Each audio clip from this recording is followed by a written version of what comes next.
सभी को राधे राधे, जय श्री कृष्णा। दोस्तों 30 अप्रैल को अक्षय तृतीया मनाई जाएगी और अक्षय तृतीया भी इतना ही बड़ा त्योहार है जिस प्रकार से हम जन्माष्टमी वगैरह मनाते हैं, क्योंकि देखिए इस दिन ठाकुर जी के सिर्फ साल में एक बार चरण दर्शन होते हैं, जो भक्तों के सभी संकट को हर लेते हैं, जो भक्तों के जीवन में सुख और समृद्धि का वास करते हैं।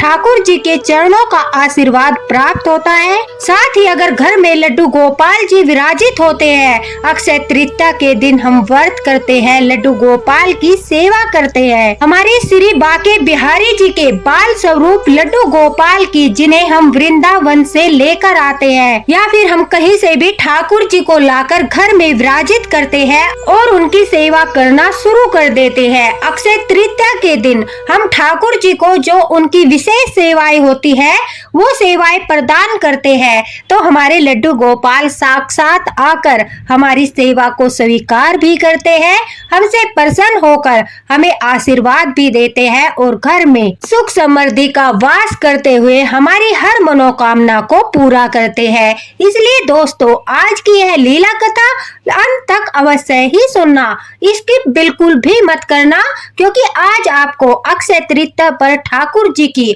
गुप्त सेवा के बारे में भी पता चलेगा। तो चलिए सुनाते हैं बिना देरी किए आज की यह लीला कथा जो हमारे साथ नेहा जी ने शेयर की है और उन्होंने अपना अनुभव सभी भक्तों को बताते हुए ठाकुर जी की गुप्त सेवा के बारे में भी बताया है। इसलिए अक्षय तृतीया के दिन यह सेवाएं आप अवश्य ही करना। नेहा जी कहती है कि मुझे लड्डू गोपाल की सेवा करते हुए काफी समय हो गया था।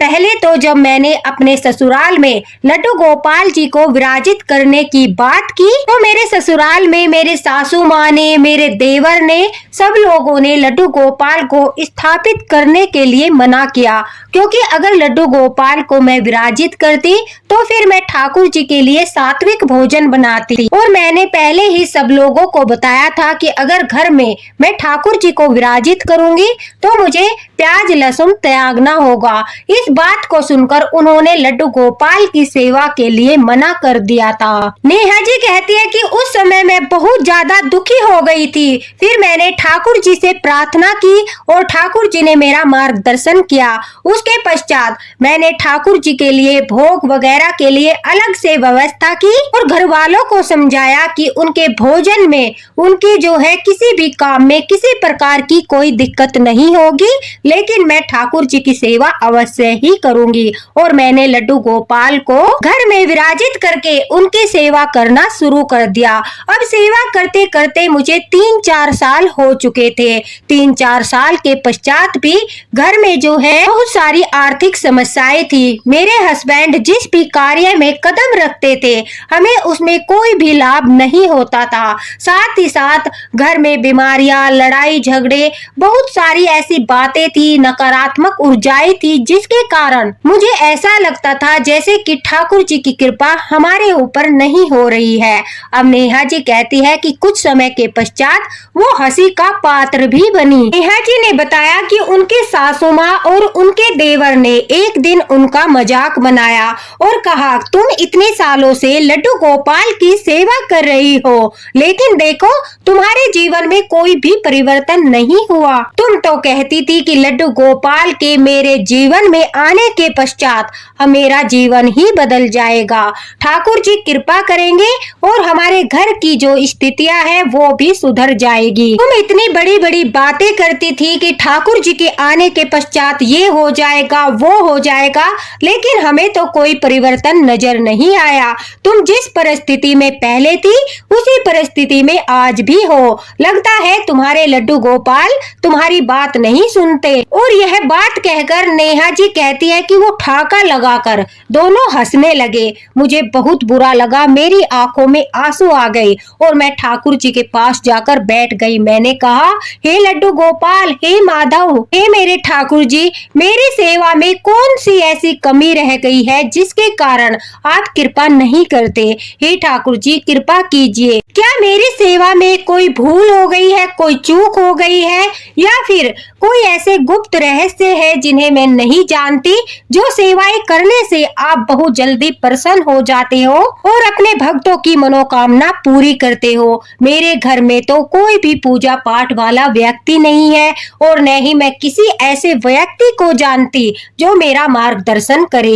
इसलिए हे माधव, हे मेरे ठाकुर जी, आप ही मेरे गुरु हो, आप ही मेरा मार्गदर्शन कर सकते हो और अपनी सेवाओं से मुझे अवगत करा सकते हो कि मैं किस प्रकार से आपकी सेवाएं करूं कि आप प्रसन्न होकर मेरे घर में भी सुख और समृद्धि का वास करे, हम पर भी अपनी कृपा करे। ठाकुर जी, मुझे ज्यादा धन दौलत की आवश्यकता नहीं है, बस मैं इतना धन दौलत चाहती हूँ कि अच्छे से अपने बच्चों की परवरिश कर सकूं, आपकी सेवा में मुझे कोई भी कमी न करनी पड़े, साथ ही साथ जो हमारा उपहास उड़ाते हैं उन लोगों का भी मुंह बंद हो जाए, मेरी सिर्फ इतनी सी प्रार्थना है। यह कहकर नेहा जी कहती है, मैं लड्डू गोपाल के चरणों में अपना सिर रखकर रोने लगी और रोते हुए एक पल के लिए मुझे ऐसा लगा जैसे लड्डू गोपाल जी अपने विग्रह से मुझे देख रहे हैं। नेहा जी कहती है कि जब मुझे ऐसी अनुभूति हुई कि लड्डू गोपाल मुझे देख रहे हैं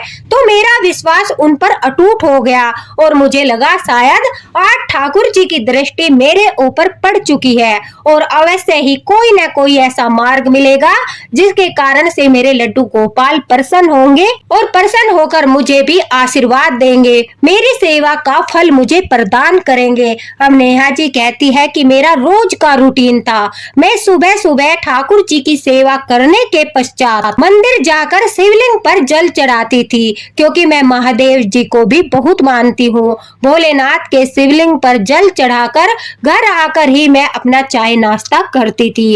उस दिन भी मैं लड्डू गोपाल की सेवा के पश्चात मंदिर जाकर जल चढ़ाकर घर की ओर आ रही थी। अचानक रास्ते में एक बूढ़ी मैया मुझे मिली। नेहा जी कहती है कि उन बूढ़ी मैया ने मुझे बुलाकर कहा कि बेटा एक घड़ा खरीद लो, मेरी भी बोहनी हो जाएगी। सुबह से किसी ने एक भी घड़ा नहीं खरीदा और मुझे पैसों की बहुत ज्यादा जरूरत है, तुम एक घड़ा खरीद लो, तुम्हारी पूजा में काम आएगा। अक्षय तृतीया के दिन तुम इसे दान कर देना, ठाकुर जी की कृपा होगी। यह सुनते ही नेहा जी कहती है मैं आश्चर्यचकित हो गई और मैंने उन मैया से कहा कि मैया मैं घड़े का क्या करूंगी और अक्षय तृतीया के बारे में मुझे कोई ज्ञान नहीं है कि किस प्रकार से क्या करना है और न ही मैंने पहले कभी अक्षय तृतीया की पूजा पाठ की है। मुझे तो यह भी नहीं पता कि मैं इस घड़े का क्या करूंगी। मेरे पास तो इतने पैसे भी नहीं है कि मैं आपकी सहायता कर सकूं। मेरे पास तो सिर्फ 10 रुपए है और 10 रुपए में आपका क्या होगा। तभी वह मैया मुस्कुराते हुए बोली कि बेटा मेरी बोहनी हो जाएगी और जब शुरुआत होगी तो ठाकुर जी की कृपा से दिन भी अच्छा जाएगा और सारे घड़े बिक जाएंगे। तुम बस मेरी बोहनी करा दो, एक घड़ा खरीद लो। और रही बात अक्षय तृतीया पर पूजा पाठ की सेवा की, वो मैं तुम्हें बता देती हूँ। अब जो नेहा जी कहती है, मेरे मन में भी ऐसा भाव आया कि शायद आज ठाकुर जी ने उन मैया को मेरे पास भेजा है मेरा मार्गदर्शन करने के लिए। मैं उन्हें प्रणाम करके उनके पास ही बैठ गई और उनसे पूछने लगी कि आप ही बताइए, मेरे घर में तो लड्डू गोपाल जी भी विराजित है, अक्षय तृतीया के दिन क्या और कैसे करना चाहिए। इस बार मैं भी अक्षय तृतीया का व्रत करूंगी, ठाकुर जी की सेवा करूंगी, क्या पता ठाकुर जी की यही इच्छा हो। अब ये सब बातें सुनकर वह मैया सारी बातें बताने लगी। उन्होंने कहा कि मैं तुम्हें एक रहस्य बताती हूँ, अगर तुम्हारे घर में ठाकुर जी विराजित है, लड्डू गोपाल विराजित है, तो अक्षय तृतीया के दिन तुम व्रत अवश्य ही रखना। सुबह उठकर तुम गंगा जल डालकर और अपने स्नान के जल में थोड़े से तिल डालकर स्नान करना। उसके बाद ठाकुर जी को जगाकर ठाकुर जी को भी अक्षय तृतीया के दिन उन्हें जो है महा स्नान कराना, शाही स्नान कराना। उससे ठाकुर जी बहुत अधिक प्रसन्न होते हैं। दोस्तों अब ध्यान से सुनना लड्डू गोपाल के महा स्नान की विधि। लड्डू गोपाल को अक्षय तृतीया के दिन सुबह जल्दी उठाकर स्नान कराना चाहिए। गाय के दूध में केसर मिलाकर, गाय का दूध होना चाहिए। अक्षय तृतीया के दिन गाय के दूध का बहुत अधिक महत्व होता है, और अगर आपके पास गाय का दूध नहीं है तो वो आपकी मजबूरी है। जो भी दूध हो कच्चा दूध होना चाहिए, गर्म दूध नहीं होना चाहिए। अगर आपके पास सुबह सुबह इतनी जल्दी दूध नहीं आता तो आप रात को ही ठाकुर जी के लिए कच्चा दूध स्नान के लिए रख लीजिए और उसमें एक तुलसी दल डाल दीजिए। उस दूध को बासी दूध नहीं माना जाएगा। तुलसी दल के प्रभाव से वह दूध शुद्ध और पवित्र रहेगा। उसके पश्चात सुबह के समय दूध में केसर मिलाएं। अगर आपको पंसारी के यहाँ से केसर का सूखा हुआ फूल भी मिल जाता है तो वह भी उनके स्नान जल में अक्षय तृतीया के दिन अवश्य ही मिलाएं। अगर आपको केसर का फूल नहीं मिलता तो आप जो है गुलाब के फूल या गेंदे के फूल ठाकुर जी के स्नान जल में अवश्य डालिए। ठाकुर जी के स्नान जल में आपको पीपल का पत्ता भी अवश्य डालना है, क्योंकि वैशाख मास में पीपल और तुलसी का बहुत अधिक महत्व होता है और अक्षय तृतीया बहुत बड़ा पर्व है। इसलिए अक्षय तृतीया के पहले दिन आपको जो है तुलसी दल और पीपल के पत्ते तोड़कर रखने हैं, क्योंकि अक्षय तृतीया के दिन हम न तो तुलसी दल तोड़ सकते हैं और न ही पीपल के पत्ते तोड़ सकते हैं। इसलिए अक्षय तृतीया के दिन ठाकुर जी के स्नान जल में एक पीपल का पत्ता, एक तुलसी दल जो है आप 5 भी डाल सकते हो, 1 भी डाल सकते हो, 7 भी डाल सकते हो। उसके पश्चात ठाकुर जी के स्नान जल में थोड़े से तिल, वह काले तिल भी डाल सकते हो आप, व्हाइट तिल भी डाल सकते हो, तिल होने चाहिए। थोड़ी सी दही, थोड़ा सा शहद, थोड़ा सा गाय का देसी घी अवश्य ही आपको डालना है। थोड़ी सी चीनी, एक लौंग का जोड़ा, एक इलायची का जोड़ा, थोड़ी सी हल्दी, थोड़ा सा चंदन, ये सब चीजें मिलाकर आपको ठाकुर जी के स्नान का जल तैयार करना है। फिर आपको ठाकुर जी को पीपल के पेड़ के पत्तों पर बैठाकर, क्योंकि पीपल के पेड़ में भगवान विष्णु का वास माना जाता है, इसलिए अक्षय तृतीया के दिन अगर आप पीपल के पत्ते पर ठाकुर जी को विराजित करके स्नान कराते हो, उससे विष्णु भगवान बहुत अधिक प्रसन्न होते हैं। साथ ही साथ माता लक्ष्मी भी प्रसन्न होती है। उसके पश्चात अगर आपके पास पीपल के पत्ते उपलब्ध नहीं है, उस परिस्थिति में आप पान के पत्ते भी इस्तेमाल कर सकते हो। पान के पत्ते भी विष्णु भगवान को प्रिय है और माता लक्ष्मी को भी पान के पत्ते का भोग, पान के पत्ते बहुत ही ज्यादा प्रिय है, इसलिए आप वह भी इस्तेमाल कर सकते हो। ठाकुर जी को ओम नमो भगवते वासुदेवाय नमः यह मंत्र करते हुए पूरे विधि विधान से दक्षिणावर्ती शंख में उस चरणामृत को भरकर उससे स्नान कराइए। अगर आपके पास दक्षिणावर्ती शंख नहीं है तो घबराने की आवश्यकता नहीं है। आप तांबे के लोटे में या फिर पीतल के लोटे में उस जल को भरकर, उस पंचामृत को भरकर, उस स्नान जल को भरकर ठाकुर जी के शीश पर डालकर, उनके शीश से जहां पर उनकी चोटी होती है वहां से लेकर उनके चरणों तक आपको स्नान कराना है। फिर ठाकुर जी के चरण को स्पर्श करके अच्छे से चरण भी धोने हैं। उस स्नान जल से ठाकुर जी को स्नान कराने के पश्चात आपको जो है वो चरणामृत एक पात्र में अलग रख लेना है। फिर सिंपल जल, साफ जल लेकर उसमें तुलसी दल डालकर ठाकुर जी को स्नान कराना है। फिर ठाकुर जी को कोमल किसी वस्त्र से पोंछकर उन्हें पीले रंग के या फिर गुलाबी रंग के या सुनहरे रंग के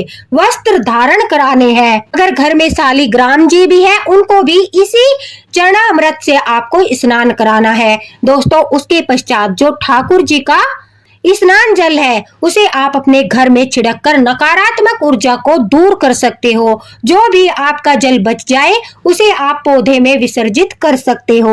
सभी के मंदिर में गणेश जी भगवान और लक्ष्मी माता की तस्वीर अवश्य ही होती है। फिर आपको ठाकुर जी को मंदिर में बैठाकर उनका सुंदर सा श्रृंगार करना है, उन्हें आभूषण पहनाने हैं। इस दिन ठाकुर जी को आप जितना अधिक श्रृंगार से सजाओगे ठाकुर जी उतना ही प्रसन्न होकर आपके जीवन को सजाते हैं। अगर राधा रानी भी घर में है तो आपको दोनों का प्रेम पूर्वक श्रृंगार करना है। बस राधा रानी के स्नान जल में आपको तुलसी दल नहीं डालना है, बाकी सारी चीजें हूबहू डालकर स्नान कराना है। उसके पश्चात आपको गणेश जी भगवान की आरती करनी है, गणेश जी भगवान को प्रणाम करना है, क्योंकि कोई भी पूजा पाठ करने से पहले हम गणेश जी भगवान का नाम अवश्य लेते हैं। अगर तस्वीर नहीं है तो मानसिक रूप से आप उनका नाम लीजिए, उन्हें प्रणाम कीजिए, फिर अपनी अक्षय तृतीया की पूजा कीजिए। पूजा के लिए आपको जो है एक बिल्कुल कोरा घड़ा, मिट्टी का घड़ा लेना है। उस घड़े को जल से भरकर उसमें कलावा बांधकर थोड़े से चावल के ऊपर उस जो है घड़े को आपको रखना है। घड़े के ऊपर आप कोई भी ऋतु फल, खरबूजा हो गया, आम हो गया, जो भी ऋतु फल है वह आप रख सकते हो। अगर आपके पास फल नहीं है तो आप नारियल रख सकते हो, लेकिन अक्षय तृतीया के दिन ऋतु फल का भोग अवश्य ही लगाना चाहिए, या खरबूजा हो, तरबूज हो, आम हो। ठाकुर जी को धूप दीप दिखाकर उनकी आरती करके अगर आप शंखनाद करते हो तो आपको जो है शंखनाद करना है। सिर्फ 3 बार शंख बजाना है।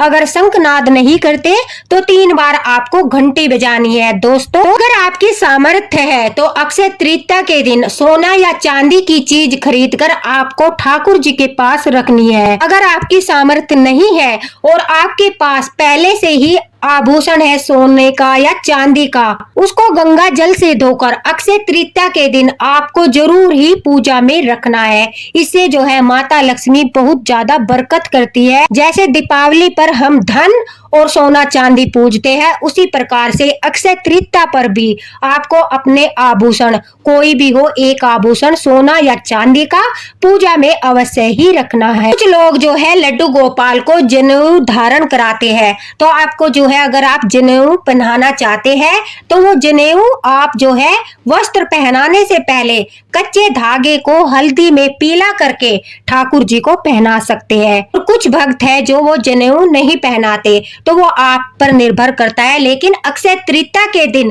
ठाकुर जी को जनेऊ पहनाना चाहिए। जैसा वीडियो मैंने शेयर किया है, ठाकुर जी को जो चरण सेवा का है, अगर आप वो सेवाएं देना चाहते हो तो वो भी आप ठाकुर जी को चरण सेवाएं अवश्य दीजिए। आप ठाकुर जी का अगर चंदन श्रृंगार करना चाहते हो तो आप ठाकुर जी के पूरे शरीर पर स्नान के बाद चंदन का लेप लगाकर उसके बाद थोड़ा सा सोखने पर वस्त्र पहनाए, उसके पश्चात ठाकुर जी को आभूषण पहनाए, ठाकुर जी का श्रृंगार करे। अक्षय तृतीया के दिन ठाकुर जी का चंदन श्रृंगार करने से भी ठाकुर जी बहुत अधिक प्रसन्न होते हैं। अगर आप चंदन श्रृंगार पूरे शरीर पर लेप नहीं करना चाहते तो सिर्फ ठाकुर जी के चरणों पर और उनके मस्तिष्क पर तिलक लगाकर ठाकुर जी को चंदन सेवा प्रदान करे, उन्हें इत्र लगाए। गणेश जी भगवान माता लक्ष्मी को थोड़ा सा कलावा लेकर वस्त्र स्वरूप वह कलावा समर्पित करे। ठाकुर जी को, माता लक्ष्मी को, राधा रानी को, गणेश जी को उनके भोग लगाए। आप जो है मखाने की खीर, केसर की खीर का भोग भी लगा सकते हो।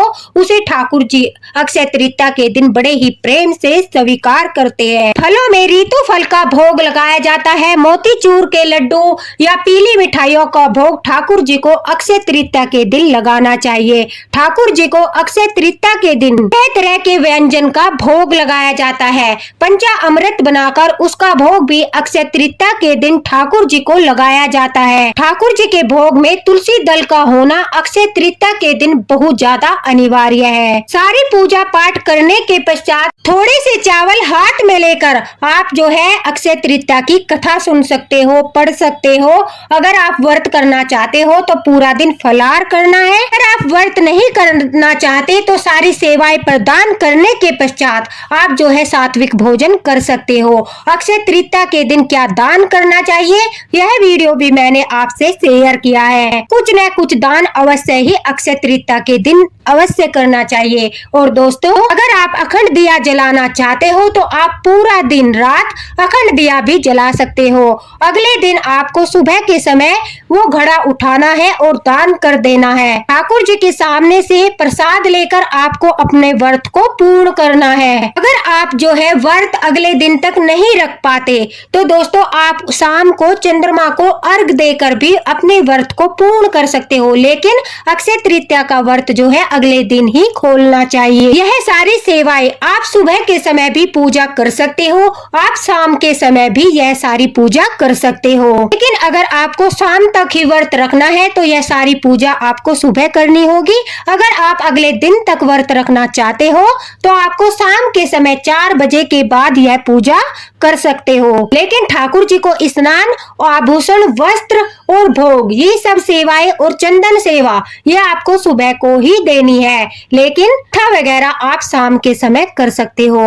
दोस्तों इसके पश्चात अक्षय तृतीया के दिन आप जो भी दान करते हो उसका बहुत बड़ा पुण्य फल आपको मिलता है। अक्षय यानी कभी न समाप्त होने वाला, जो भी दान आप करोगे उसका पुण्य कभी भी समाप्त नहीं होगा। मैंने वीडियो शेयर किया है, आप वो देख लीजिए, आपको अच्छे से समझ आ जाएगा कि हमें क्या दान करना चाहिए और क्या नहीं। अब ये सारी बातें जब नेहा जी को पता चली, उनकी आंखों से झरझर आंसू बहने लगे, क्योंकि ठाकुर जी ने पहली बार आज उनका इतना बड़ा मार्गदर्शन किया था।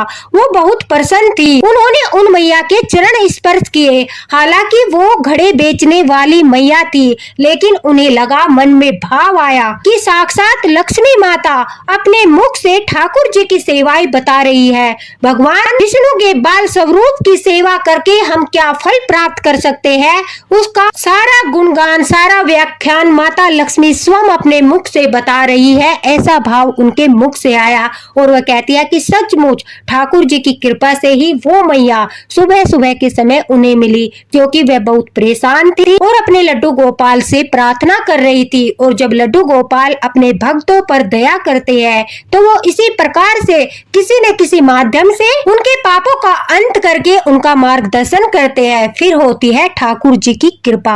अब नेहा जी कहती है कि वो खुशी खुशी घर आई, उन्होंने भी जो है अक्षय तृतीया की सारी तैयारियां की और उन मैया के कहे अनुसार उन्होंने अक्षय तृतीया का व्रत किया, घर में अखंड दिया जलाया, ठाकुर जी को सारी सेवाएं प्रदान की और बड़े ही भाव के साथ वह कहती है उन्होंने जो भी उनके सामर्थ्य थी, जितना भी उनसे हो पाया वही दान पुण्य भी किया। और कुछ ही दिनों में अक्षय तृतीया के व्रत का फल भी उन्हें मिल गया। वह कहती है कि आप लोग विश्वास नहीं करोगे, अक्षय तृतीया का व्रत, अक्षय तृतीया का सेवा फल इतना बड़ा है कि ठाकुर जी इतने प्रसन्न होते हैं सेवा पाकर कि भक्तों के जीवन में खुशियां भर देते हैं, उनके सभी पाप नष्ट हो जाते हैं तो ठाकुर जी की कृपा प्राप्त होने लगती है। नेहा जी कहती है कि धीरे धीरे हमारा व्यापार अच्छा चलने लगा। मेरे पति ने हाल ही में कुछ नया काम शुरू किया था, हमें उसमें बहुत ज्यादा लाभ होने लगा, हमारे हालात सुधरने लगे।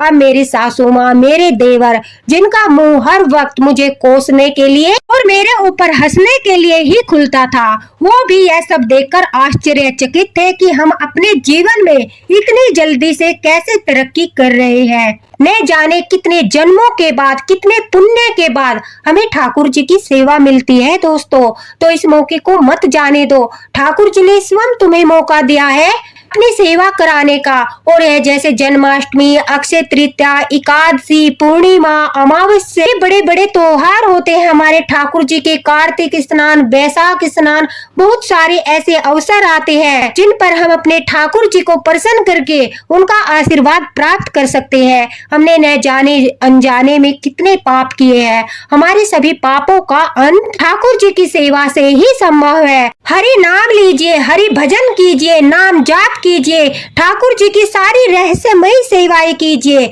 और देखना फिर ठाकुर जी आपकी रक्षा करेंगे, आपके जीवन में खुशियां भरेंगे और आपके घर में भी सुख समृद्धि का वास होगा।